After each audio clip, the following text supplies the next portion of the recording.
Some pumping and discharge stations are not fitted with permanent flow meters.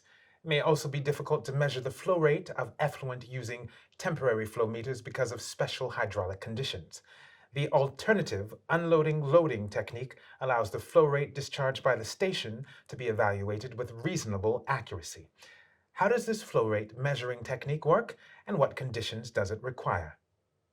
The unloading-loading method enables the flow rate discharged by each pump or several pumps operated in parallel to be determined. First, it must be possible to measure the variations in water level in storage and recovery tanks when the lift station is operating. The measurement is taken using a piezometric level sensor using an ultrasound or a radar system, fitted permanently or temporarily. The measurement can also be taken less precisely using a graduated telescopic ruler. In parallel to measuring the level, it is necessary to know the station's operating time, either by using a chronometer or a time meter fitted to the electric cabinet, or current clamps connected to a recorder. Using the known size of the storage and recovery tank, generally circular or rectangular, the flow rate discharged by the pump can be determined. Ideally, the procedure should be carried out by stopping the input flow to the station's tank, by closing the inlet valve, and if this exits, or by fitting a pipe plug. This should only be carried out if the pipes upstream to the station have sufficient temporary storage capacity for the procedure to be conducted. It is better to carry this out during the night when the flow discharged by users into the wastewater network is at a minimum. If flow into the tank cannot be stopped, it has to be measured.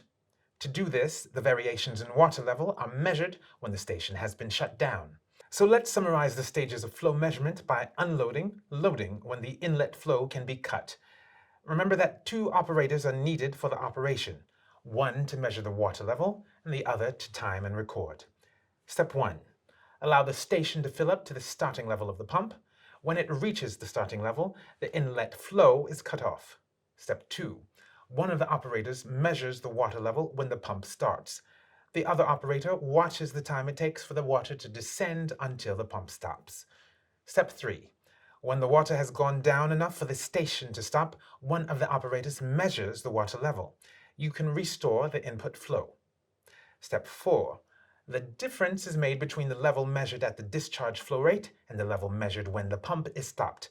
Knowing the geometry of the station, it is then easy to determine the volume and then the flow. The technical success of the procedure is based on 3 following assumptions.